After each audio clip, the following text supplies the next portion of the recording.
sachant qu'avant, à l'époque, pour dire que c'était Rosh Chodesh, il fallait avoir les Eidim, etc. Donc comment on pouvait ne pas faire D'abord, Boker Tov. Boker Tov. Boker Mitsuyan.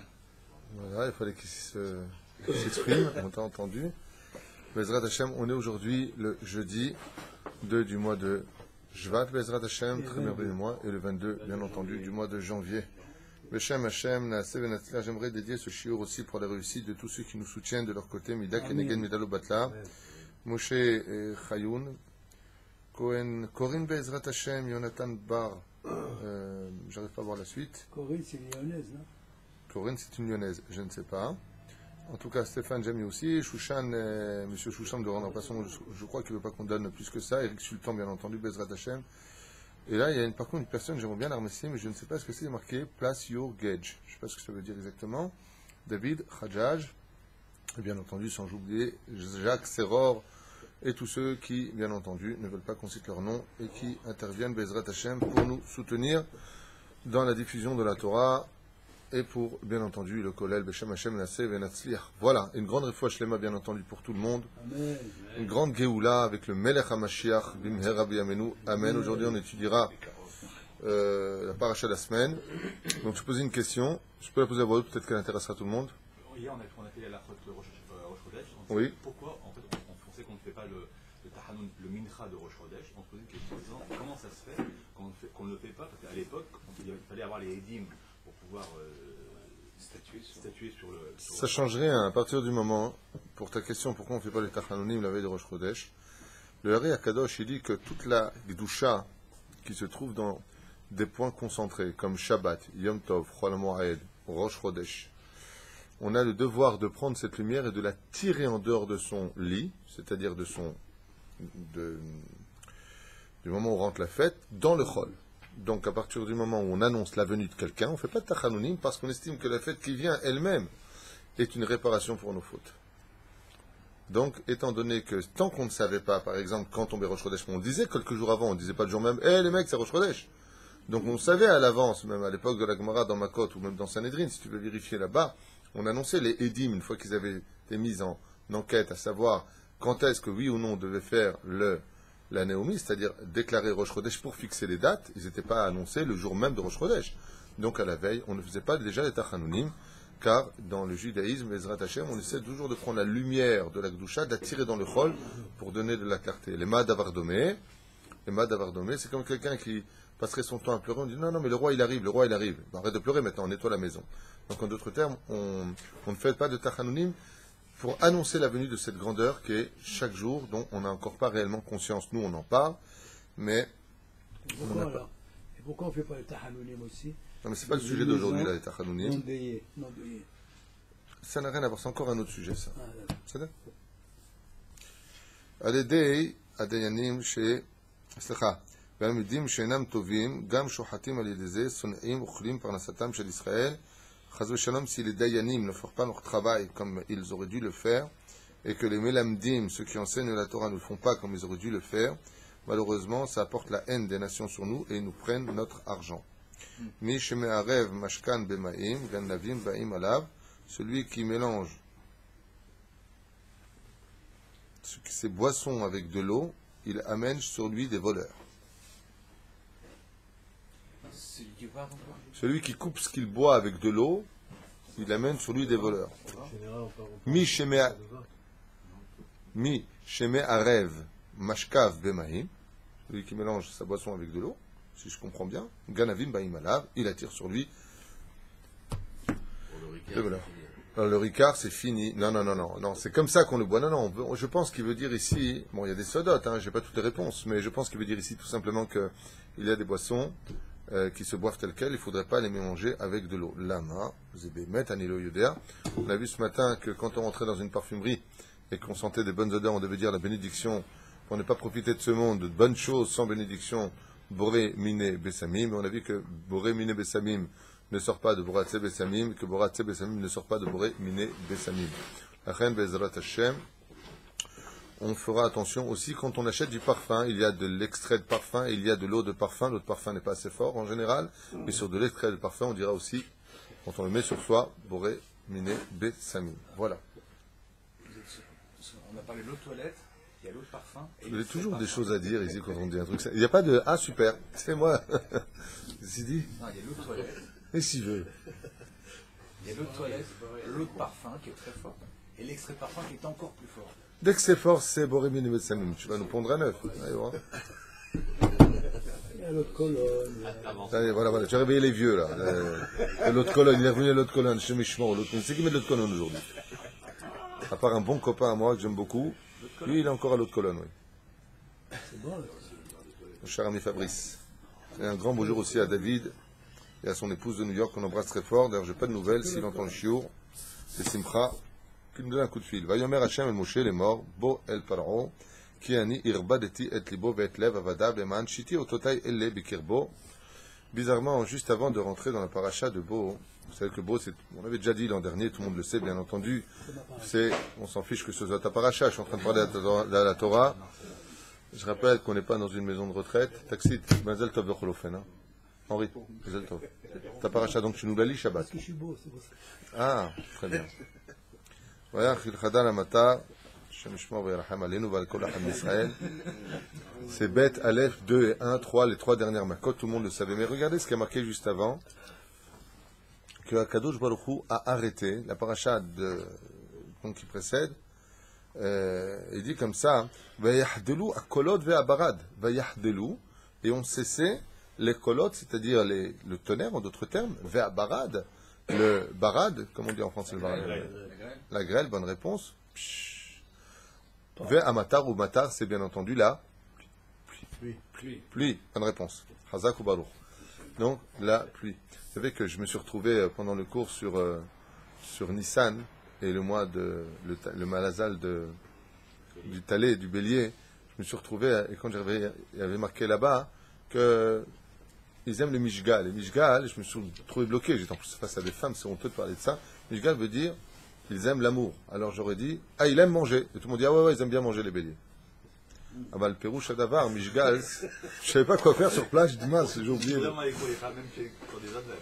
Non, il marquait après, juste après il y a marqué, ils aiment bien manger, ils aiment bien, c'est des béliers en général, ils sont, ça, donc faut travailler nos midot, bien entendu, Chaz Shalom. Mais je me suis trouvé avec plein de femmes en face de moi, et ça, ouais, Mishgal, ils aiment bien manger. C'était très marrant, il y a ma femme qui m'a regardé comme ça. Tov, yalla. Irbad et libo, donc on a vu quoi? On a vu que, juste avant, la plaie vient nous dire que on cessait les pluies, les grêles et ainsi de suite. Qu'est-ce que ça vient nous annoncer? Comme c'est marqué dans Ta'anit, quand Akadosh Baruch Hu n'est pas content d'une chose, le premier signe qu'il fait, le premier signe qu'il envoie, c'est le matar, la pluie. Il cesse la pluie, il envoie la sécheresse. C'est le premier signe qu'on a ici, que Akadosh Baruch Hu Behemet n'est pas content et n'est pas satisfait d'une chose. Seulement voilà, regardez ce qui a marqué ici, c'est très très important à retenir. Vayomer Hashem Moshe Bo El Paro. Pourquoi marquer Bo? On aurait dû dire normalement Lech. Mais comme on sait qu'on ne peut jamais partir de Dieu, c'est viens avec moi. Car Lech El Paro veut dire tu peux partir de moi. Va chez lui, mashma, que tu t'en vas de moi. C'est pour cela qu'il y a deux façons d'aller vers la personne. Qu'est-ce que tu ferais de Lech Lecha dans ce cas-là? Lech Lecha. Va pour toi. Non, Péroucha Davar, que dans le juif, il y a aussi Hachem. Alors dans ce cas-là, pourquoi tu l'as pas mis ici? Lech El Paro. Pourquoi? Parce que si tu fais Lech, comme c'est marqué Bo El Paro, tu dis Lech El. El, c'est Hachem. Tu aurais pu dire aussi va El, en remèze, bien entendu, en allusion, vers Hachem. Mais non, on nous dit Bo El Paro, Péroucha Davar, que personne ne savait où Pharaon se tenait. Personne ne savait. Donc Akadosh Baruch Hu lui dit viens avec moi. Où était Pharaon? Pharaon a utilisé ce stratagème, comme vous savez, le raconte le Midrash, de pouvoir s'élever vers des mondes extrêmement dangereux, que personne ne peut pénétrer, en tout cas dans le monde des hommes équilibrés. Il est parti dans le monde des démons, l'endroit où peu de gens peuvent aller. Et Akadosh Baruch Hu lui dit je ne sais pas où le trouver, Bo El Paro. Et ça, je vous raconte que Pharaon a dit maintenant je veux voir si simplement Moshe est un grand magicien ou s'il est capable de venir là où personne ne peut me trouver, là où en prononçant mes paroles les pires des Shindalets de ce monde m'emmènent dans leur royaume à eux, pour vous dire à quel point il était tamé cet homme-là. Et donc pour y aller, Akadosh Baruch Hu lui dit je ne sais pas où est Pharaon. Bon, viens je te montre où il est. Péroucha Davar, viens on va voir là où il se trouve. Et c'est peut-être beau, ça veut dire aussi que quand on dit beau, c'est on vient vers moi. Ça ne veut pas dire que Hachem est déjà avec Paro et qu'il attend juste Moshe arriver? Ça peut se traduire aussi comme ça, mais ce n'est pas ce que j'ai lu. Il y a Choliot Sheken. Qui a dit? Il était où, Hachem? Non, comment Qui? ça, vous avez dit Kadosh Baruch Hu ne savait pas où était Pharaon. J'ai pas dit ça. J'ai dit que Moshe ne savait pas. Dieu, il sait tout. Tu pourras réécouter la vidéo. Et d'un coup, on lit quelque chose. Ki ani irbadeti et libo. Car j'ai endurci son cœur. Pourquoi tu nous dis que tu as endurci son cœur? Vous savez que le plus beau cadeau qu'un homme puisse recevoir sur terre et la chose qu'il ne faut surtout jamais retirer de l'homme, c'est son libre arbitre. C'est ce qui fera de lui la grande différence entre un animal et lui, car l'animal a un sixième sens qui se traduit par l'instinct animal. Mais dans l'absolu, l'homme, l'être humain, a un libre arbitre. Et là, on y dit ici, bizarrement, la Torah elle-même, qui ani, car Dieu lui-même dit, irbad et libo, ve'et levavadav, et le cœur de ses ministres, de ses esclaves, de ses serviteurs. Les edoré shiyun. Ça demande pour nous de la compréhension. Comment se fait-il que B'siyata d'Ishmaïa, d'un côté, on vient nous dire, irbad et libo, qu'il a endurci son cœur, et de l'autre côté, on pourrait lui en vouloir. Alors écoutez bien cette explication rapide que j'avais, je crois, déjà donnée il y a plusieurs années, avec l'aide d'Hachem, et c'est bon de revenir dessus, car vous savez que Akadosh Baruch Hu Ishtabach Shemolahad emmène l'homme là où il veut aller. En réalité, ce n'est pas marqué que Dieu l'emmène, c'est marqué Molichim et Adam lefi retzono. Nous emmenons l'homme là où il veut lui aller. Mais nous emmenons quoi? Ils sont plusieurs là-haut, Chas v'Shalom. Il n'y a qu'un Dieu, nous sommes des monothéistes. Barminat de croire qu'il y ait plusieurs divinités dans les cieux. Et là, Molichim, Pirouch, Adavar, les anges qui sont créés, comme le rappelle le Zohar dans la paracha de Bo, quand on fait quelque chose, on avait étudié récemment dans la Mishnah, quand tu veux quelque chose, tu vas engendrer des anges. Ces anges-là qui vont être créés, tu vas leur donner une force. Si tu as créé, par exemple, pendant les 5 premières plaies, ce qui fut le cas de Pharaon, que lui ne veut pas suivre, parce qu'il est persuadé que Moshe n'est rien d'autre qu'un charlatan qui a une force exceptionnelle dans le monde de l'impureté et le plus grand des magiciens de son époque. Donc il se dit, ok, on a réussi à faire jusqu'à la 3e plaie ce que tu étais capable de faire, Hazak ou Baruch, t'es une bombe. Voilà, on va te donner le titre de doyen de l'université des sorciers. Donc jusqu'à la 5e plaie, il n'a fait que lui-même créer, par sa volonté, un refus de la connaissance divine, comme il le dit au début, en disant « Mi Hachem she'eshma bekolo » qui est Dieu que j'écoute? Je n'ai pas écouté Dieu, il n'y a pas de Dieu dont tu parles, c'est moi, Dieu dit. D'accord? Ah, maintenant, quand il a créé toute cette énergie, donc Shrora, Molichim, ces anges noirs, l'emmènent là où il veut. C'est-à-dire que maintenant, dans sa volonté à lui, c'était quoi pendant les 5 premières plaies? La magie. C'est quoi? C'est un refus de venir vers l'acceptation d'un Dieu unique qui vient sortir le peuple d'Israël d'Égypte. Donc maintenant, étant donné qu'il a créé cela, un petit peu dans l'éducation, on le voit, je ne sais pas si vous avez remarqué, je ne sais pas, en tout cas moi je les vois dans notre culture, les Tunisiens. Quand je dis Tunisiens, c'est vraiment très adapté aux Tunisiens, je ne sais pas chez vous, mais les Tunisiens, quand on dit à notre enfant par exemple, viens, j'ai un truc, viens, j'ai un truc, on lui répète, et il vient pas, à la fin il vient, non, maintenant c'est fini, c'est fini. Je sais pas comment, en tout cas moi j'ai toujours grandi comme ça, on te donne une chance, 2 chances, 3 chances, 4 chances, 5 chances, Tunisiens que c'est pas plus que 5, vous savez, et après ça, même quand tu veux venir, voilà, c'est fini. C'est exactement, apparemment Dieu a un côté impeusien, c'est exactement ce qu'on voit ici. Après la 5e plaie, Dieu lui dit, Zéou, je t'ai dit, viens, laisse tomber, laisse sortir mon peuple, mais le habch, Allah relève. Achal taota.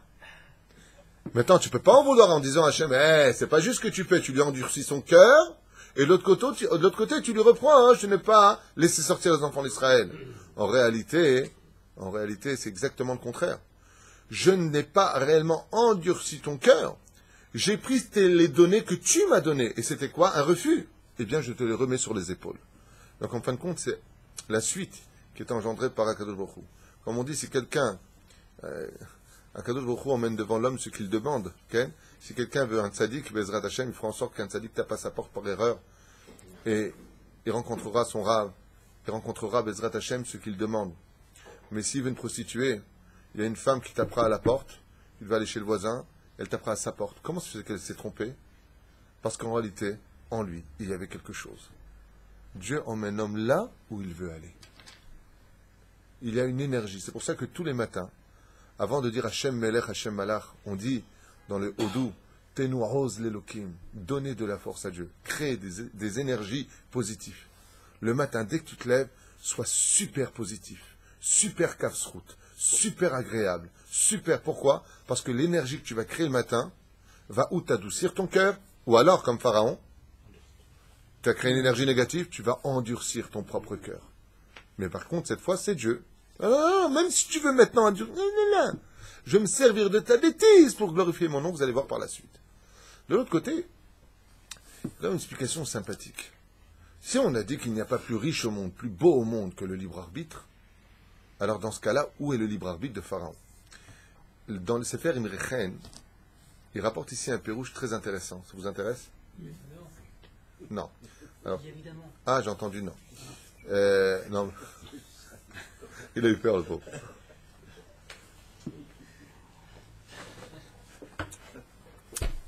Un jour, une toute petite fourmi placée sous la sandale d'un homme qui pesait 180 kilos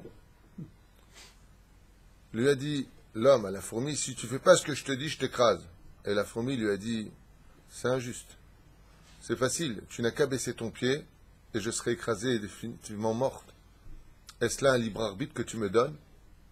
Alors cet homme a retiré sa sandale d'au-dessus de sa tête et a dit à la fourmi, et si je te rendais aussi forte qu'un lion, aussi grand qu'un lion, il dirait là, apparemment, tu me donnerais réellement le choix de t'écouter ou de ne pas t'écouter. Ce merveilleux machal, cette métaphore que donnent les sages, dit c'est le point à la 5e plaie Pharaon est arrivé. Quand il arrivait à la 5e plaie, en réalité, son cœur avait flanché, Zéou, Varlo Yachol Yoter. Quand arrivait la plaie du Harov, vous savez, les animaux. Il a dit Zéou, Dieu est un tzaddik et moi et mon peuple, on est des Réchaïm, dit Pharaon. Ouais, il flanche. Dans son cœur, il a dit, mais c'est pas juste. Est-ce qu'un homme, il peut réellement, lui, il savait que c'était qu'un homme, même s'il était très fort en sorcellerie. Est-ce qu'un homme, il peut lutter contre Dieu? Akadosh Baruch Hu dit Nachon. Si c'est comme ça, tu es donc soumis. Donc c'est plus du libre arbitre.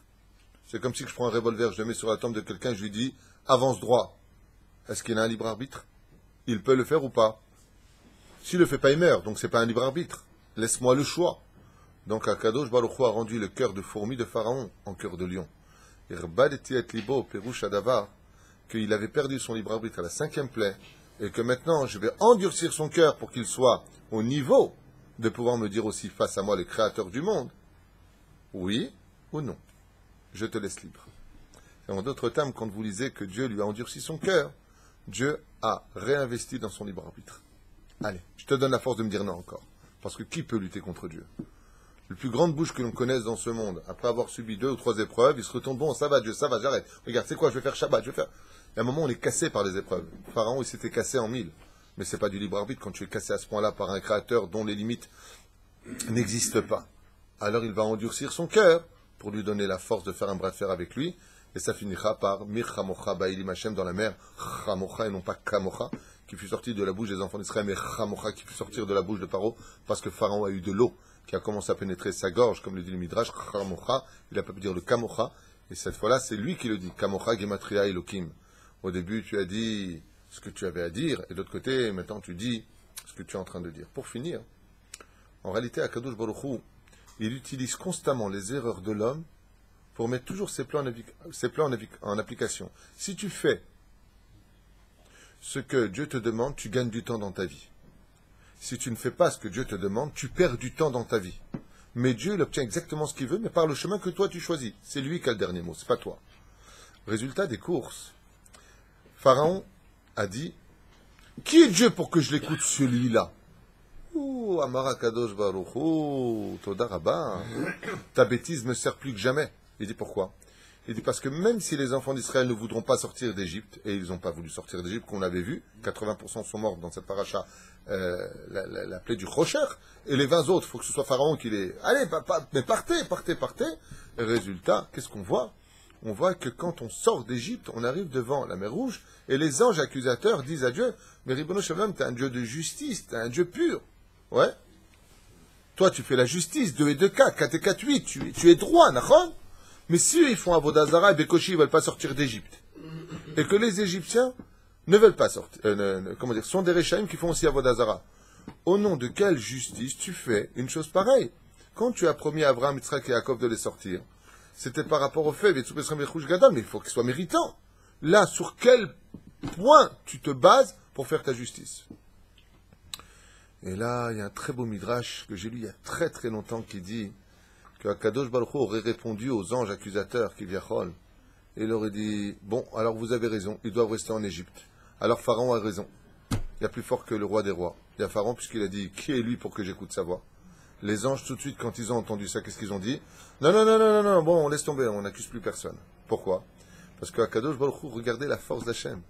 Il s'est servi de la bêtise de Pharaon. Si Pharaon n'avait pas dit cette phrase-là, ça n'aurait pas été un argument vis-à-vis de la justice divine. Ah, le mal d'avoir dommé, c'est comme si que moi, je me dispute maintenant avec une personne, et la personne me dit, de toute façon, toi, quitte ici. Très bien. Imaginons maintenant que la cause pour laquelle je me bats, en fin de compte, n'est pas justifiée, et ça va donner comme même raison à qui? À l'autre. C'est pour ça que, par exemple, on a un exemple dans la Torah magnifique. C'est l'exemple du roi David. Le roi David dit à Kadosh Baruch Hu, pourquoi on dit Eloké Avraham, Eloké Yitzhak, Eloké Yaakov, on ne dit pas Eloké David? Vous savez que le roi David était du même niveau que Avraham, Yitzhak et Yaakov. C'est le quatrième pied, on dit en français. C'est le quatrième pied du trône divin. Alors on aurait dû dire Eloké Avraham, Eloké Yitzhak, Eloké Yaakov, Eloké David. Akadosh Baruch Hu lui a répondu, bizarrement, ouais, mais eux, je les ai mis à l'épreuve, toi non.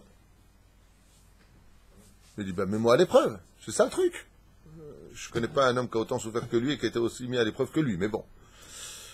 Alors Dieu lui dit, très bien, je vais te mettre à l'épreuve avec une femme. La mission sera de ne pas fauter avec une femme. Est-ce que tu es prêt? Bah ouais. J'ai déjà 18 femmes, j'en ai plein de côté, je suis roi d'Israël. Problème, c'est une femme. Ben, ça marche. Quand tu veux. Très bien, je te mets à l'épreuve. Et voilà que le roi David venait de sortir d'une de ses chambres. Il venait d'aller avec une de ses épouses. Et en montant les escaliers sur le toit, il découvre un oiseau sur un autre toit, à une grande distance. Il prend son arc et sa flèche et vient pour tirer l'oiseau. Il savait exactement où tirer pour l'attraper sans lui faire de mal. Un très très bel oiseau. Au moment où il tire sur l'oiseau, qu'est-ce que fait l'oiseau? Il était devant une verrière noire sur le toit, où là-bas les gens prenaient les douches en général. Ils faisaient comme ça des espèces de tuyaux. Il tirait sur une chaîne, il faisait tomber. C'était une verrière complètement teintée. Et l'oiseau, bien entendu, passe à ce moment-là. Le roi David lâche sa flèche. Il explose la verrière. Et il tombe sur une femme qui est en train de se doucher à ce moment-là, qui s'appelle Bathsheba. Le roi David descend les escaliers, il a observé.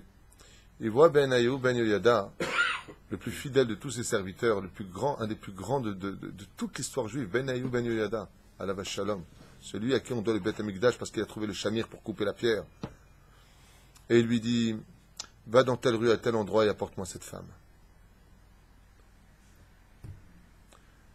Comment c'est possible, toi, roi David, qui venais à l'instant de finir avec une femme, de demander la femme d'un homme que tu enverras? En réalité, les gens disent qu'on va à l'armée, c'est l'eau Biduk Nachon. Il avait interdit d'aller à l'armée, mais ce n'est pas le sujet de parler du roi David. Et le roi David Bekitsour, à la mort de Uriah, mari de Bathsheba, la prendra pour femme et engendrera le roi le plus sage de l'histoire juive, j'ai nommé le roi Salomon. D'un côté, le roi David a fauté. De l'autre côté, la Gemara nous dit Kol Omer David Chata Eno Ela Toe. Tout celui qui dit que le roi David a fauté se trompe. Bah, il a fauté ou il n'a pas fauté? Télim 51, le roi le prophète Nathan, il dit il a fauté. Toi, il n'a pas fauté. Je sais pas, blanc c'est blanc, noir c'est noir. Tu décides, il a fauté ou il n'a pas fauté? Réponse, il a fauté sans fauter. Il n'y a qu'un juif qui aurait pu dire une phrase pareille.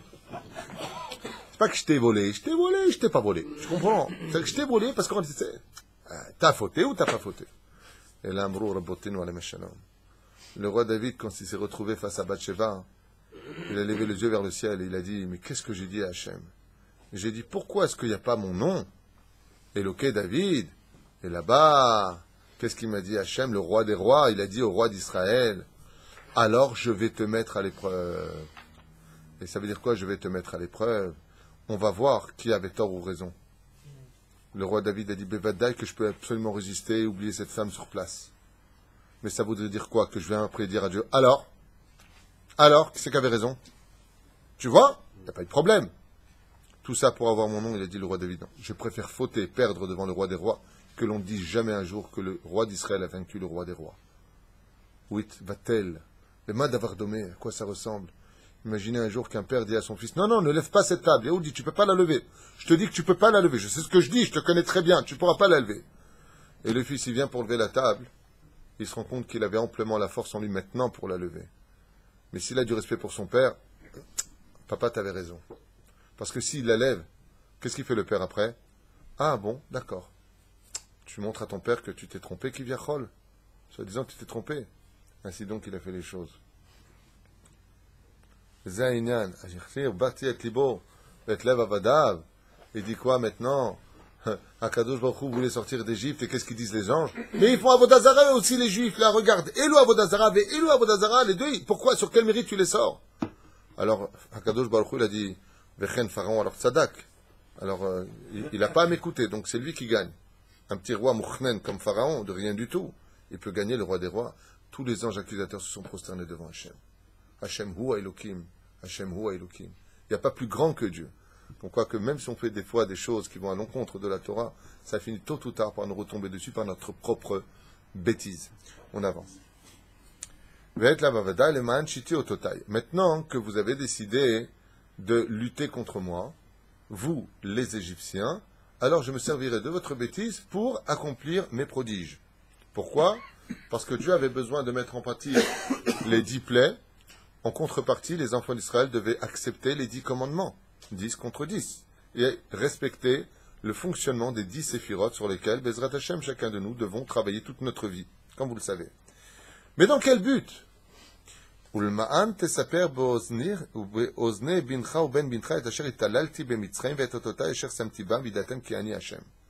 Afin, en fin de compte, de réinstaurer la Emouna par le biais de l'Égypte, dans les 10 plaies, et que les enfants d'Israël puissent raconter aux oreilles de leurs enfants et de leurs petits-enfants comment je me suis joué et amusé par de grands prodiges des ennemis que personne dans ce monde avant cette histoire ne pouvait battre.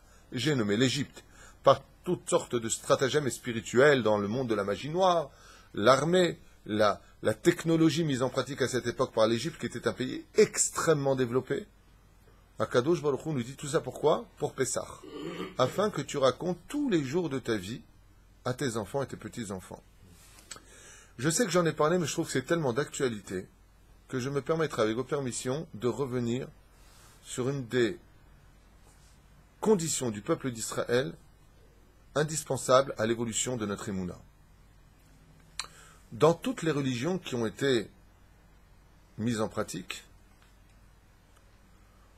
la Emouna qui est demandée est placée sur une situation de si tu veux ou si tu veux pas. C'est-à-dire que tu n'as aucune preuve réelle. Par exemple, si je prends le christianisme, sans parler d'eux réellement, on parle de théologie maintenant, je parle sur livre, je ne viens pas juger une situation. Mais JC, il dit, croyez en moi et vous serez sauvés. Qui a dit? Qui a dit? Lui. Tu as très bien répondu. Lui a dit, croyez en moi et vous serez sauvés. Lui a dit, je suis le fils de Dieu. Ben oui, nous aussi, on est tous les fils de Dieu dans la Torah. Hein. C'est pas un problème. Béni Israël. Lui dit, d'ailleurs, toutes les nations ont une particularité. On est tous les enfants d'Hachem. Donc, c'est pas un chidouche quelque part. Aval de l'autre côté, qui a vu un miracle? Qui? La dernière fois, j'étais sur le Guichèche, il y a une voiture qui roulait peut-être à 180-200 km/h. Revenez 300 ans en arrière, vous aurez dit à quelqu'un, dans une calèche, tu sais qu'un jour ta calèche pourra aller à 300 km/h. Elle va te dire 300, ça fait quoi 300 km/h? Il dit, tu vois, le temps que tu éternues, tu peux aller de là à là-bas. Il dit, mais c'est impossible. C'est la magie noire. Qui aurait cru à ce que nous sommes en train de vivre aujourd'hui? Il y a de la prestidigitation, il y a de la magie, il y a de la kabbale. Qu'est-ce qu'on a vraiment vu quand on parle des miracles, qu'est-ce qu'on a vu? Rien. Un homme qui aurait marché sur l'eau. Ça, là. Il y a plein d'hommes qui volent dans les airs et même des gens qui sont capables de marcher sur l'eau encore aujourd'hui. Vous les voyez sur Internet, ils font des tours de magie. Asma, comment il s'appelle? Il y en a un là-bas, Chris machin, là. marche sur l'eau aussi. Il y en a plein qui font ça. Et tout le monde, waouh! Mais quelle preuve on a réelle? Est-ce qu'on a vu Dieu lui parler? Personne. Et c'est pareil pour toutes les autres, on ne perd pas de temps avec cela. Eux disent, dans la Emouna du peuple juif, on ne te demande pas de croire ce que tu n'as pas vu. Et c'est marqué dans cette paracha. Je relis les mots, regardez bien. Ki ani rabati et libo, ve'et lev avadav, lema'an, afin, shiti ototai ele bekirbo, afin que je place mes prodiges et les miracles que je fais. Est-ce que les miracles de Dieu étaient visibles ou pas? Complètement visibles. On a des midrashim, on a des lieux, on a des temps. C'est-à-dire que quand tu viens pour parler d'un miracle, comme quelqu'un qui m'a dit, j'ai un gros problème hier, quelqu'un me dit, la ganénette aurait frappé mon fils très fortement, à ce qui paraît. Mais je ne sais pas qui dit vrai. J'appelais la ganénette, elle avait l'air très sincère, elle m'a dit non. Mais absolument pas, ça va pas, non. Et l'autre, l'enfant me dit, si, elle m'a frappé. Comment je peux savoir la vérité, Rav Tuitou? Je lui dis, c'est pas compliqué. Demain matin, tu te pointes avec l'enfant devant la ganénette, et tu demandes à l'enfant, à quelle heure ça s'est passé, vers quel moment. Il doit être capable de te répondre plus ou moins. Ensuite, où est-ce qu'il a frappé exactement, à quel endroit de la fesse? En haut, en bas, droite ou gauche? Ensuite, où? Par rapport au GAN. Là ou là-bas? S'il est capable de te répondre à tous ces points devant elle, alors il faudra que la ganénette se justifie. Mais si tu vois qu'il hésite et qu'il cherche les mots et qu'il ne sait pas, c'est qu'il y a quelque chose qui ne va pas. La reine Bisiata d'Ishmaïa, quand on vient parler de la Emouna, on ne te demande pas de croire en un Dieu qui existerait ou qui n'existerait pas. Des millions, juifs comme non-juifs, étaient témoins oculaires. Et c'est ce qu'il dit. Les ma'an te saper, afin que tu puisses raconter non pas ce que tu crois, mais ce que tu as vu. Donc la Emouna du peuple juif est basée sur du concret. Pas sur de l'utopie, pas sur de la Emouna factice, pas du tout. On parle ici d'une Emouna que tu dois raconter. Et pourquoi notre Emouna, d'année en année, elle se raconte d'Avkat? Et ça, pourquoi est-ce qu'on en parle? Pour réaviver la Emouna, c'est le fait de raconter Kol Amarbel et Saper Biitziat Mitzraim, Areze Meshubach. Car en réalité, tu réveilles les gens en disant, mais j'ai vu, d'où tu as vu toi? Mon père me l'a dit, lui d'où? C'est de son père. Et tu remontes jusqu'à, justement, la sortie d'Égypte. Pour bien faire comprendre que de génération en génération, quand on parle de la religion juive, si on peut appeler ça religion, nous ne sommes surtout pas une religion. Nous sommes un peuple qui n'existons que par l'existence de la Torah. Même si, selon certaines déotes, le peuple d'Israël est au-dessus de la Torah, bizarrement. D'où est-ce qu'on apprend ça, que le peuple d'Israël est plus fort que la Torah? Pikuach nefesh docheakol. La vie d'un juif repousse tout, même Shabbat. Tu dois aller, pour sauver un juif, tu dois enfreindre Shabbat, fais-le. On voit ici que la Emouna du peuple Ma'an te saper, jusqu'à ce que tu viennes raconter que la Emouna du peuple juif n'est rien d'autre qu'une Emouna basée sur un monde réel que tout le monde a vu et qu'on se devra tous de raconter aux uns et aux autres. Prenons l'exemple, par exemple, des gens qui travaillent dans le pétrole. D'où est-ce qu'on sait que si demain tu trouves des puits de pétrole, tu auras de l'oseille? Tu le vois de tes propres yeux à la bourse, tu l'entends de ceux qui ont travaillé dedans. Ça se raconte, dans les journaux, on en parle. C'est ce que fait l'élève Al-Fafdalim dans nos livres. On nous parle justement de celui qui travaille dans les diamants, celui qui travaille dans tel et tel domaine. Tu l'entends, tu le vois, tu le vis. C'est ce qu'il dit ici. Surtout raconte à tes enfants. De quoi? Pas que tu crois que peut-être il y a. Pas de dire c'est bêtement qui est revenu pour nous le dire. Mais pas du tout. Tu peux revenir sur les points. Et c'est pour ça que Dieu nous donne tellement de détails. Tellement de détails sur chacune des plaies, tellement de midrashim vont être versés, d'encre versée pour les écrire. Mais pourquoi tu me donnes tellement de détails? Bon, les mecs, dame, c'est Fardéa, Kenim, tu vas pas nous pondre un œuf. Mais si, je te pondrai un œuf. Et tu sais pourquoi? Pour te faire comprendre combien Dieu était présent. Et c'est ce qu'il dit, les ma'an te saper. Beoznem bincha ou ben bincha et asher italalti ben mitzrei vetotota eser samti bam vidatem ki ani Hashem vidatem. Et vous serez, et non pas et vous croirez. Vidatem ki ani Hashem, que je suis. Vous le savez, puisque vous y étiez, vous l'avez vu. Vous ne pouvez pas dire que je n'existe pas. Et vous ne pourrez pas dire que je ne vous ai pas choisi. Et vous ne pourrez pas dire que je n'étais pas là. Maintenant, vous le savez. Est-ce qu'il y a, outre nos textes à nous, est-ce que chez les Égyptiens, ils ont des textes qui relatent de ces faits? C'est une bonne question que tu poses. La force, justement, Je vais te raconter une petite histoire qu'on est en train de vivre aujourd'hui en France. Dans certains pays, je ne veux pas les donner maintenant, les musulmans ont interdit, comme ils sont majoritaires dans les écoles, qu'on enseigne l'histoire de la Shoah. Je pense que vous êtes tous au courant. D'accord ? Le fait de ne plus en parler et d'effacer l'histoire permettra à la génération prochaine d'ignorer complètement cette histoire qui, maintenant racontée d'ici 50 ans, sera pris comme une légende et non plus comme un fait historique. C'est-à-dire que quand on veut effacer les traces, comme ils l'ont fait, Vayakom melech chadash asher lo ikiret paro lo yada et Yosef. Se leva un nouveau roi qui ne connaissait pas Yosef. Les commentateurs nous expliquent que la première chose qu'a fait ce roi, c'est d'effacer tous les souvenirs de Yosef. Ce qui fait que quand 3 générations plus tard se sont levés des enfants égyptiens, Yosef n'était peut-être qu'une légende. Il y avait une fois une marchande de foie qui vendait du foie dans la ville de Foix, elle se dit ma foi. Tout est devenu histoire et non plus fait réel, qu'on appelle des légendes. À ce qui paraît, il y a eu un roi, enfin bon, il dit que c'était un juif, mais c'était pas un juif, c'était un ceci et cela. Pourquoi ? Parce que tu vas effacer l'histoire. Seulement, si tu veux continuer sur ce sujet-là, en Hollande, ils ont retrouvé des hiéroglyphes, et là-bas, en Égypte, ils ont trouvé un hiéroglyphe sur lequel il y avait marqué « Nous sommes frappés des cieux. Il y a du sang partout. Nous en mourrons. » Ça se trouve, si vous voulez savoir, dans un musée à Stockholm, si je ne m'abuse, j'ai lu ça là-bas, enfin dans une brochure, où les scientifiques, il y a plusieurs années, avaient trouvé ça, ils l'ont mis là-bas. Et il y a un témoignage d'Édip Play, les unes après les autres, dans l'ordre de la Torah. Ce qui aurait été choquant, c'est de voir, par exemple, qu'ils mettent la plaie des sauterelles en deuxième position. Pas du tout. L'ordre est exactement tel que la Torah nous le prescrit, écrit par un Égyptien, et selon les scientifiques, il daterait effectivement de l'année par rapport à laquelle nous-mêmes, nous les Juifs, nous la prescrivons par rapport au carbone 14, 15, 16, peu importe. Donc oui, il y a des preuves. Mais la plus belle preuve que nous ayons, ce n'est pas celle-ci. Parce que face à la mauvaise foi, on ne pourra jamais avoir de réponse. Car si tu jures sur la Bible de dire toute la vérité, rien que la vérité devant un tribunal de n'importe quel pays, tu comprendras bien que la plus grande preuve que l'on ait n'est autre que notre propre testament, notre Bible. Et la Bible, si elle le raconte, c'est que c'est vrai. Torah écrite. Torah écrite.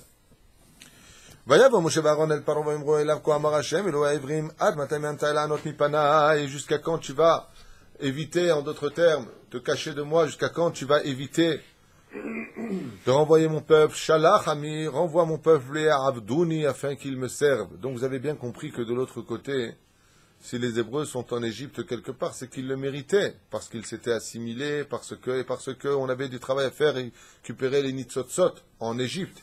Et n'oubliez pas qu'à un moment, à force de ramasser les Nitzotzot en France, en Égypte, à un moment où le travail se finit. Et donc, comme dit Dieu, vous n'avez plus à retourner en Égypte. Mais des fois, les gens n'entendent pas le message. Alors Dieu fait en sorte que les événements poussent les gens, Bezrat Hashem, à comprendre que là, on a assez ramassé de Nitzotzot, qu'il faut avancer. Maintenant, ramasser des soleils en Israël. Nitzotzot veut dire des étincelles. Donc, tu quittes les étincelles et maintenant, tu viens relever les soleils qui sont en Israël, Bezrat Hashem. Shalach ami ve'avduni. Envoie mon peuple afin qu'il travaille pour moi. Ki im ma'en ata le shalach et ami. Car si tu refuses, maintenant tu évites de renvoyer mon peuple. Ouais. Ineni mevi machar arbe bigvulecha. Ah. Derech Eretz Kalma la Torah, il nous faut la permission de Pharaon. Il dit ici, Ineni mevi machar arbe bigvulecha. Qui lui a demandé à Moshe Rabbeinu alav shalom d'envoyer des sauterelles? Où est-ce que c'est marqué? Dieu lui a dit, envoie des sauterelles. Qui prend l'initiative d'envoyer des sauterelles? Moshe lui-même. Et pourquoi il fait ça? Lama. Il y a marqué, Dieu lui dit, envoie des sauterelles. Regardez le texte. Car si maintenant tu t'opposes, tu évites, tu refuses de renvoyer le peuple d'Israël, Hineni, voici que, quoi? Machar arbe bigbulecha. Je t'enverrai des sauterelles, pas des sauterelles sympathiques, hein, pas avec la tête. Non, non.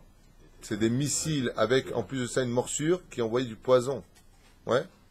Il y avait le Midrash, il dit des pattes de lion, enfin un truc de fou, quoi. La quatrième dimension. V'chissa et en haaretz velo yuchal lirot et haaretz ve'achal et yeter apeleta nisheret lachem min habarat ve'achal et kol etz hatzomeach lachem min hasadeh. Et ils viendront consommer tout ce qu'il reste des plaies précédentes, comme on l'avait dit l'an dernier. Combien Dieu est grand d'être capable d'envoyer, je sais pas, si par exemple je prends de l'eau, d'accord, et que je le verse sur une seule dalle. Je prends une grande quantité d'eau et que je la verse sur une seule dalle. Est-ce que toute la dalle sera mouillée ou pas? Absolument.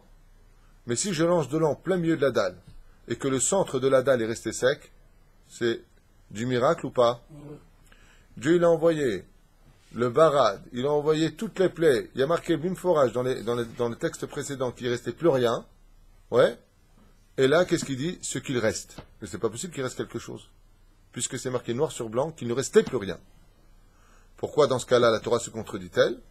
Les sages nous disent tout simplement, c'est marqué aussi dans le Sefer Rechen, parce que tout simplement Akadosh Baruch Hu a voulu faire comprendre que selon la nature des choses, il n'aurait dû rien laisser. J'ai tellement frappé que chaque millimètre de l'Égypte, qu'il n'y aurait pas pu, une pousse d'herbe, il n'y aurait pas pu avoir. Mais j'ai fait en sorte que la grêle, quand elle est tombée, elle touche cette herbe et pas l'autre, parce que j'ai encore des plaies à donner. Et c'est ce qu'il dit ici, parce que ça se contredit. La semaine dernière, qu'est-ce qu'on a vu? Il ne restait plus rien. Alors pourquoi il y a encore quelque chose? Tu t'es contredit ou quoi? Non. Les sages nous disent, non. Akadosh Baruch Hu a fait un miracle encore plus grand que le miracle de détruire. C'est de détruire ça, mais pas ça à côté. C'est juste à côté, comment c'est possible? Et tu vas dire, attends, le grêlon, quand il frappe le grêle, quand il frappe quelque chose, il frappe la chose. Mais il y avait quoi à l'intérieur?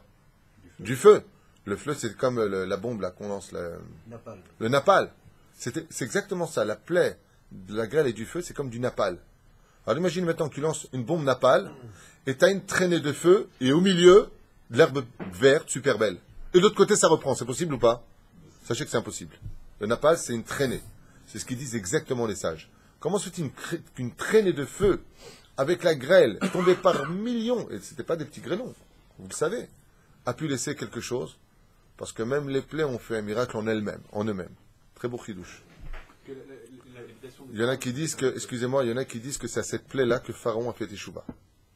J'ai lu noir sur blanc que Pharaon, quand il a entendu à la septième plaie d'Égypte, le harbé, il a fait un calcul al piteva, parce qu'il était très très scientifique, 2 et 2, 4 chez lui. Il a dit, comment ça il reste de l'herbe? Comment ça il reste des trucs? À ce qui paraît à ce moment-là, Yitro a dit, Hachem wa Elokim. Maintenant, je sais que Akadosh Baruch Hu Behemet, il existe. Parce que quand on frappe, on brûle quelque chose.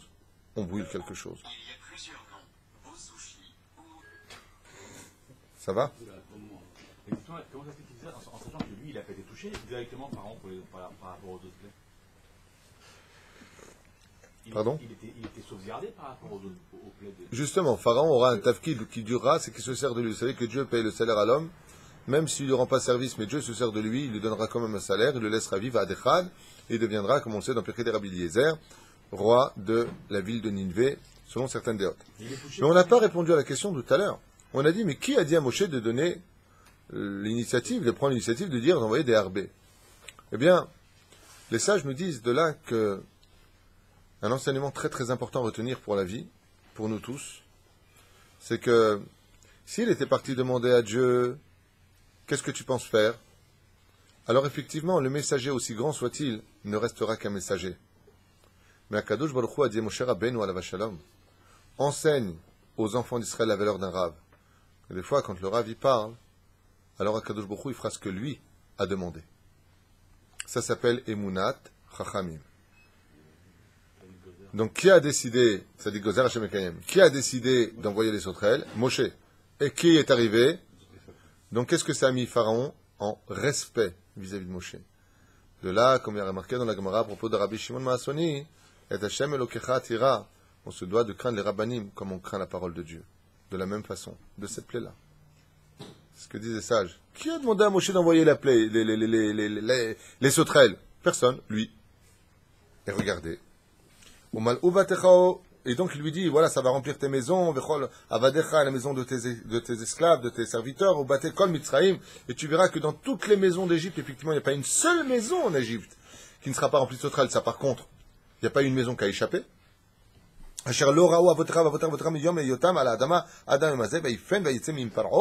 Et donc, il est sorti de devant Pharaon. Et voilà, on voit des Pharaon. Et là, Amata, Yezel à nous les Mokesh. Jusqu'à quand il va se moquer de nous, celui-là? Mokesh est une mine. Jusqu'à quand on va avoir affaire à lui? Et Anashim, Yavdou, et Hashem, Elohem, et Terem, Teda, qui Avda Mitzraim. Ça suffit, renvoie maintenant les Juifs parce que l'Égypte est en train de périr. On est en train de tout perdre. Ne fais pas du mal aux Juifs. Vayush avec Moshe et Aaron, ils sont revenus maintenant eux. Moshe et Aaron, El Paro, Vayomer Alehem, Lechu, Ivdou, et Hashem, Elokechem. Viva mi Aolchim. Pharaon, il a dit, bon, vous savez quoi? On va s'arranger. Mais, va mi Aolchim. Qui comptez-vous prendre pour aller? Alors, il a tout de suite compris le piège. Et regardez bien la réponse de Moshe qui doit bercer nos oreilles toute notre vie. Qui sont les plus importants? Par qui est-ce qu'on commence? Regardez bien. Vayomer Moshe, bin Arenu. Qui part? Nos enfants partent. D'abord les enfants. Sauvez les enfants pour servir Hachem. Car ils seront les garants du peuple d'Israël. De mettre les enfants dans l'étude de la Torah, l'accomplissement des mitzvot. Il dit, pour faire des sacrifices, il y a du sang, c'est pas trop pour les gosses. Donc vous allez laisser vos gosses et vous pouvez y aller. Pourquoi? Parce que si les enfants sont là, on les garde en otage. Chas vechalila vechas. D'abord, on envoie nos enfants. Il faut sauver les enfants d'Israël. Ensuite, il dit, regardez bien. Uviskinenu. Les Ekenim, les vieux. Pourquoi? Parce que les vieux ont acquis l'expérience et la sagesse de la Torah chez Néhéma, comme c'est marqué dans la 24e Mishnah du 5e chapitre de Masechet Avot, 22e Mishnah. Qu'est-ce qui est marqué là-bas? Ben Hamishim, la Etza, c'est grâce aux anciens qu'on peut apprendre la Torah, comme le dit la première Mishnah de Masechet Avot. Moshe Kibel Torah Misinaï, le plus ancien des rabbins. Il a reçu la Torah du Sinaï. Umsara Yoshua, Shua-Eskenim, Levim, on descend. Pour dire qu'il faut toujours des anciens pour savoir quoi faire. Heureusement qu'il y a eu un ancien pour le roi David. Car Doeg Adomi voulait prouver par A plus B que le roi David n'était pas digne de rentrer dans le peuple d'Israël, car il était fils descendant de Ruth à Moavia. Et donc les Moavim ne pouvaient pas rentrer dans la conversion du peuple d'Israël. C'est levé un vieux qui a dit, hey, moi je sais de tradition depuis Moshe Bar Sinaï, de mon père, de mon grand-père, arrière-grand-père, que Moavim velo Moaviot. Les Moavim, les hommes, mais pas les femmes. Donc les anciens possèdent en eux justement la perfection de l'expérience, contrairement à la jeunesse. C'est pour cela que chez nous, Baruch Shemu, vous voyez que dans nos dirigeants, Baruch Hashem, qui sont les plus élogieux? Les plus anciens, le Rav Kadouri, 108 ans, le Rav Shach, Baruch Hashem, le Rav Steinman, que Dieu lui donne une bonne santé, le Rav Kanievski, que je connais personnellement, que Dieu lui donne une bonne santé, Bezrat Hashem, un confort pour sa femme, le pauvre Bezrat Hashem, que tous nos anciens, c'est le mérite des anciens, parce que plus ils sont vieux, plus ils ont de mitzvot, plus ils ont de scrupules, plus ils ont de compréhension en Torah. Baruch Shemu. La reine, les jeunes, pour être l'avenir des générations, et les anciens qui détiennent, Bezrat Hashem, l'expérience de la Torah. Neler, mais c'est pas fini. Bevanenu, obivnotenu, de nos enfants les grands maintenant, et de nos filles. Betsonenu, et de nos troupeaux. Ubivkarenu, de nos bétails. Neler, ki chag Hashem lanu, car c'est une fête, Bezrat Hashem, pour nous. Donc, on a ici une phrase. Sortons, prenons tout ce qui nous appartient, nos enfants, notre femme, nos grands-parents, tout le monde. Non, pas les grands-parents. À Kavana, tout le monde, tout ce que tu as, tu le prends, et tu viens en Eretz Israël. Pourquoi? Ki chag lanu. Parce que c'est un jour de fête qui arrive. Bezrat Hashem. Ki chag Hashem lanu. Car Kadosh Baruch Hu, quand il demande aux enfants d'Israël de sortir de la galoute, c'est parce qu'il vous nous prépare une grande fête. Ils n'ont rien vendu. Qui n'ont rien vendu? Les Juifs en Égypte. Mais ils n'avaient rien à vendre, les Juifs en Égypte. Ils avaient beaucoup de troupeaux, mais ils avaient certainement, oui, ils avaient à vendre. Ils avaient à vendre. Omer alehem, yehichen, Hashem imachem, kasher, ashalach etchem, ve'et apechem, reu ki ra'a neged penechem. Alors il dit comme ça, vayomer alehem, yehichen. Ok, j'accepte. Hashem imachem, car Dieu apparemment est avec vous, vous voyez? Il reconnaît maintenant qu'il y a Dieu. Donc si on ne sort pas d'Égypte, il dit maintenant je sais qu'il y a Dieu. Mais moi j'ai dit quoi? Vous sortez pas. Vous avez compris tout à l'heure ce que j'ai voulu dire? D'accord, vous et vos enfants, Réou, qui ra'a negel penechem, qui lochen echou et agvarim ve'iltu et Hashem, qui ota etam mevakshim, ve'igarash otam et pen Pharaon. Et d'autres termes, Pharaon ne lui dit pas du tout. je veux que parmi vous, il y en a encore qui restent en galoute. Comme ça, quoi? Ça vous fera revenir. Automatiquement, vous ne pouvez pas vous laisser une partie dedans, une partie là-bas. Le fait que vous soyez tous ici, partie part, les autres seraient obligés de revenir pour ne pas laisser le peuple d'Israël. D'où l'importance, Bezrat Hashem, hein? Exactement, des otages. Bidou, tu as tout compris, c'est le mot vraiment adéquat à ce que demande Pharaon. Je demande des otages. Il y a encore une situation terrible. J'ai appris ça, je ne connais pas la véracité de ces renseignements. Dans le collège que nous avons, grâce à Dieu, à Yerushalayim, Or Eliyahu, on a eu le sroud d'avoir un tzaddik qui est venu de Irak. Non, de Iran. Il est d'Iran, c'est ça. Il est d'Iran.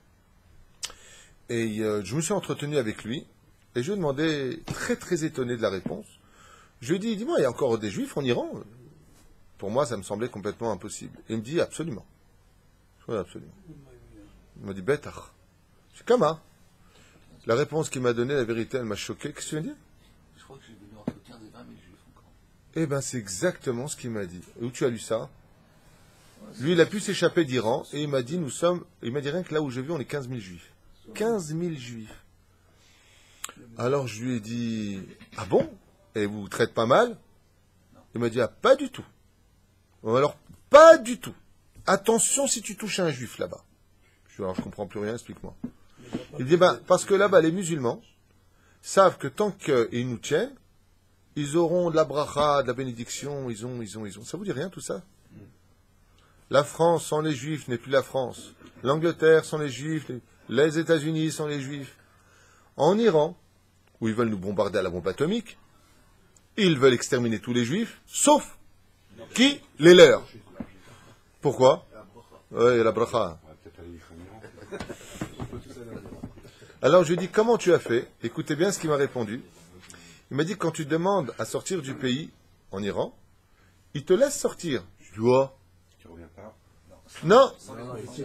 Non, tu laisses tes enfants, tu peux partir. Si tu n'as pas d'enfants, tu laisses tes boutiques. Ça veut dire que tout ton argent, tout ce que tu as, tout ton on, tu le laisses. Je lui ai dit, toi, t'avais quoi? Il m'a dit, moi, j'avais des boutiques là-bas. Je lui ai dit, alors? Je lui ai dit, non, voilà, je reviens. J'ai toutes mes boutiques, j'ai mes ouvriers, donc les musulmans qui travaillent avec lui là-bas, sont tous amis, il n'y a pas de problème, en Iran. Je lui ai dit, alors? Il m'a dit, je suis venu une main devant, une main derrière. Il était au Bet Canada, il s'était installé au Bet Canada avec son épouse, comme ça. Il m'a dit, il te laisse partir quand ils savent qu'ils tiennent quelque chose qui était très cher au cœur. Donc si tu veux partir, ta femme est là. Elle ne peut pas partir avec toi. Ou alors, bon, qu'est-ce que tu as? Des boutiques, des choses comme ça? D'accord. C'est sûr que tu viendras, tu as un gros capital ici. Alors ils l'ont laissé partir. Il m'a dit, bien entendu, j'ai fait une croix dessus en partant, j'ai regardé ma boutique, j'ai dit, bon, à la semaine prochaine. Et bien entendu, aujourd'hui, il vit à Jérusalem grâce à Dieu. Comme ça, il m'a raconté l'histoire. Et on voit que l'histoire se répète. Le mieux, ça aurait été quoi? Quand on a le plaisir de vivre dans un autre pays, de tout vendre, Bezrat Hashem, pour partir avec Veitzu Ben Israël Berichush Gadol, venir avec de grands biens, Bezrat Hashem, Be Eretz HaKodesh. On s'arrêtera là, on continuera Bibli Neder demain, pour la suite de pourquoi est-ce que la plaie de, je vous le dis maintenant pour ne pas attendre demain, car on ne sait pas ce qu'engendrera demain, peut-être qu'on ne le dira pas, mais pourquoi Bémet, il y a marqué qu'il a couvert, mais Aïn Haaretz, qu'on ne voyait plus rien en Égypte à cause de la plaie. Il y a deux explications, dont une qui a été donnée dans le cours de l'an dernier, et une que je vous donne dès maintenant, parce que les sauterelles possédaient en elles un dard, et ce dard, dès que tu étais piqué par cette sauterelle, tu perdais la vue, et comme il y a marqué, enlève-moi cette mort de chez nous, eh bien, on sait que celui qui est aveugle dans ce monde est considéré comme mort. La reine, ici, beaucoup d'Égyptiens, j'ai presque envie de dire les pauvres, parce que c'est vraiment une grande punition qu'ils ont pris. Beaucoup d'Égyptiens ont été frappés de cécité pendant la plaie des sauterelles. C'est marqué dans ce livre-là, je ne vais pas l'ouvrir, Or Hama, c'est lui qui le rapporte ici. Ils ont été frappés, et c'est pour cela qu'il est marqué qu'on ne pouvait plus voir la terre en réalité, pas simplement parce qu'ils avaient absolument tout rempli, mais parce qu'ils ne voyaient réellement plus rien. Et c'est pour cela que les Égyptiens se sont pris d'effroi par rapport à cette plaie extrêmement délicate. Et tout ça, pourquoi? Pourquoi autant de coups et de malheurs? Parce qu'ils ont fait souffrir les enfants d'Israël. Comme hier, un pauvre garçon de 13 ans c'était où? Ouais, près Saint-Gervais. 3 jeunes maghrébines ont pris des bombes lacrymogènes, ils l'ont aspergé sur le visage, devant tout le monde, et personne ne bougeait. Oy vavoy, malheur à celui qui touchera un juif. Oy lo beyom adin, oy lo beyom atochecha. Bezrat Hashem shinske, et Géoula shlema, et que pas un seul cheveu d'un juif ne tombe chas veshalom. Qu'on ait tous une Géoula de douceur. Amen. Le foyer Bezrat Hashem dans le shalom. Vous ne pouvez pas savoir, Rabotai, je suis né avec ça aujourd'hui. Vous ne pouvez pas savoir combien, quand un couple s'aime, quand un couple est uni, combien il crée une atmosphère, une énergie autour de lui, où même les pires ennemis d'Israël ne peuvent pas pénétrer. Plus il y a une bonne ambiance, plus il y a des Torah, des mitzvot. Quand on veut sortir d'Égypte, on a vu, on nous a demandé 2 mitzvot. La mitzvah de la Brit Mila, on a vu la mezouza. Plus on fait des mitzvot, Bezrat Hashem, on s'en renforcera. Et on pourra venir en Israël. Mais n'oubliez pas un détail. N'oubliez pas un détail dans la Torah. Les mitzvot qu'on nous a demandé, c'était pour quoi faire? Être digne de sortir d'Égypte. Sors de l'Égypte. Mais ne t'en tiens pas à faire des mitzvot pour rester à l'Égypte. Dans l'Égypte. Bon, enfin, je pense que c'est tellement clair. Ma femme m'a dit d'arrêter d'en parler. Mais menez j'aime. Il y avait